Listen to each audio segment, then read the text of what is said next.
লগ্নি সংস্থা hello India express সংস্থার কর্ণধার জয়ন্ত সরকারের অস্বাভাবিক মৃত্যু ঘিরে ব্যাপক চাঞ্চল্য ছড়ায় হুগলির চুঁচুড়ায়। 2012 সালের 2রা নভেম্বর এই লগ্নি সংস্থা হ্যালো ইন্ডিয়ার গার্মেন্ট পার্কের উদ্বোধনী অনুষ্ঠানে গিয়েছিলেন শিল্পমন্ত্রী পার্থ চট্টোপাধ্যায়।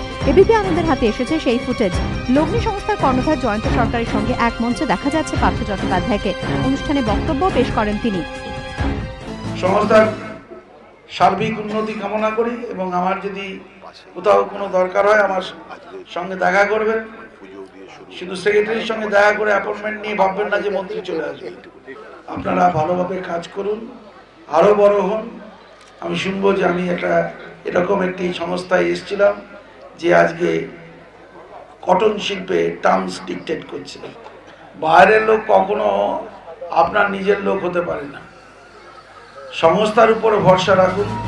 পার্থ চট্টোপাধ্যায়ের বক্তব্য, শিল্পমন্ত্রী হিসেবে তিনি সংস্থার পোশাক তৈরির কারখানার উদ্বোধনে গিয়েছেন, যার মধ্যে কোনো অন্যায় নেই। তিনি জানতেনও না সংস্থার টাকা কোথা থেকে আসছে। তিনি এও বলেন, সকলের এবার থেকে খোঁজ খবর নিয়ে এই ধরনের অনুষ্ঠানে যাওয়া উচিত।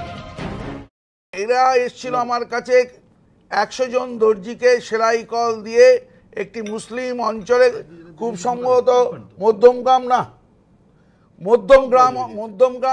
বা তার পাশে হাবড়ার ওই অঞ্চলে তাদের দর্জিদের একটি ফ্যাশন খোলবার জন্য, জামা কাপড় তৈরি করবার জন্য ওপেন। আমি কটন বলেছি। দেখুন, আমি তো আপনাদের এখনো বলছি যে সকলের এবার থেকে খোঁজ খবর নিয়ে যাওয়া উচিত। বুধবারও শিল্পমন্ত্রী বলেন, এই ধরনের বেআইনি কাজকর্মে যুক্ত অর্থলগ্নি সংস্থার সঙ্গে উদ্যোক্তাদের যে কোনো যোগাযোগ নেই। আমন্ত্রণের সময় তা লিখিতভাবে উদ্যোক্তাদের জানাতে হবে, তবেই সেই অনুষ্ঠানে যাওয়ার কথা ভাবব। সোমবার সকালে নিজের বাড়িতে হ্যালো ইন্ডিয়া এক্সপ্রেসের কর্ণধার জয়ন্ত সরকারের ঝুলন্ত দেহ উদ্ধার হয়। পরিবারের দাবি, খুন করা হয়েছে তাঁকে। এবিপি আনন্দ।